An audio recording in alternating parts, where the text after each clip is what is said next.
hashtag Free Nnamdi Kanu has now taken center stage on X. Human rights activist Omoyele Sowore officially began mobilizing crowds for his planned hashtag Free Nnamdi Kanu march protest to the presidential villa set for next Monday, October 20th. I have decided whatever you take that on October 20th, I will lead all of you to Asun Rock Villa.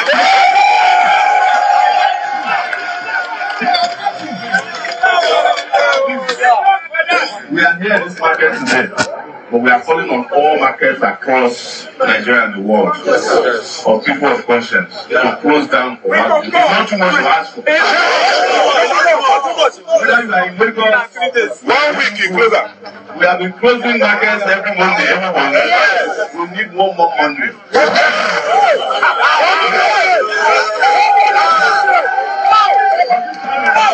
It's not about closing down the market. It's about bringing Nnamdi back home. And we are not doing this because we are people Yoruba or Hausa. Because we are doing it because we are the good people of the world, not even Nigeria.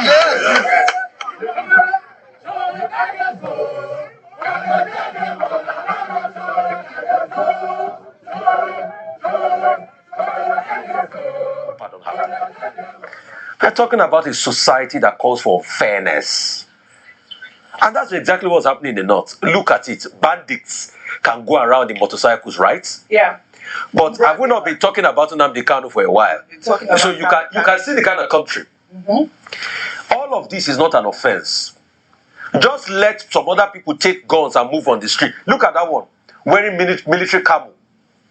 In the end, we said they should forgive them, isn't it? Because we want a society. Peace pact. Oh, it's a peace pact. Look at guns. Happened on Sunday. Look at non-state actors wearing military fatigue and carrying guns. In the end, don't we want a country that forgets the past? Let's forgive them. Let's forgive them. Let's see the kind of country we are going to build. But Nnamdi Kanu, no, he must suffer. He must suffer. So let's continue with the hypocrisy. You can see the killings in Abia. A nation that values privileges over purpose will lose the privilege and will lose the purpose. What's that? Nigeria is a country that has valued privilege over purpose. Right. We have lost the purpose, we have lost the privilege. All right, we're fine. Let's be careful. So this is a Nigeria. This is a country. This is the nation where bandits, killers, terrorists are being celebrated.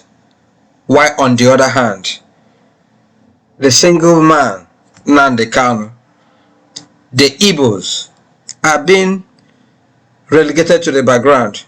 There seems to be a plan to wipe away the race called Igbos from the face of Nigeria and face of the earth. There seems to be a calculated attempt for the injustice against the Igbos to continue till their kingdom come. And the elders are watching while the pregnant goat delivers on thither. What an irony. The bandits are being celebrated while the innocent man, Nnamdi Kanu, has been held for years for fighting against injustice. Criminals are being pardoned. Kidnappers are being forgiven. Killers are being let go, while Nnamdi Kanu has been detained, has not been pardoned. This is a war against the Igbos. For how long shall this go on? For how long will the elders of Igbo land watch with hand akimbo? There was a genocide against the Igbos where more than 3 million people were killed. The world watched with hands akimbo. Today, the whole thing is about repeating itself. The world is watching. How long shall this go on?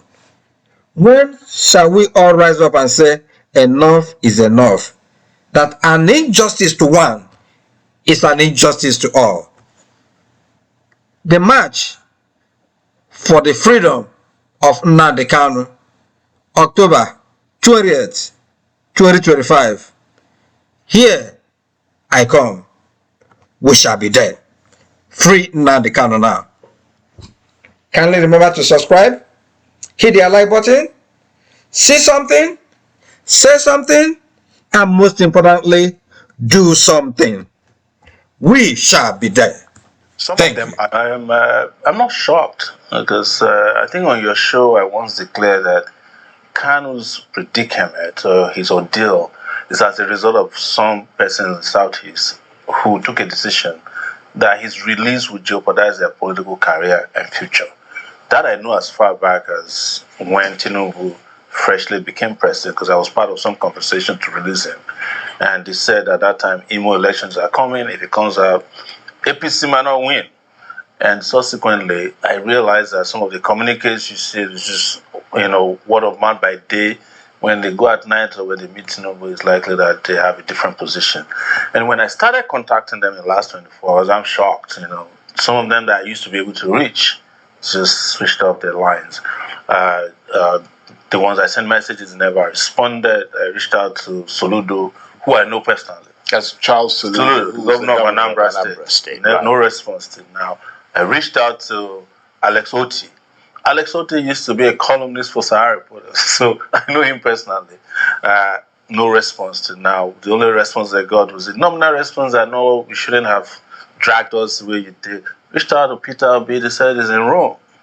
But I sent a message that, you can behave as Romans do too, just be part of this. But some have been encouraging Senator Barry. So where are the Igbo leaders? Where are they? Where are the Igbo leaders? Are they selling out? Get in the comment section and let me know what you think. These governors, these politicians, Igbo politicians that come out to say free Nnamdi Kanu, this and that and that and that, where are they?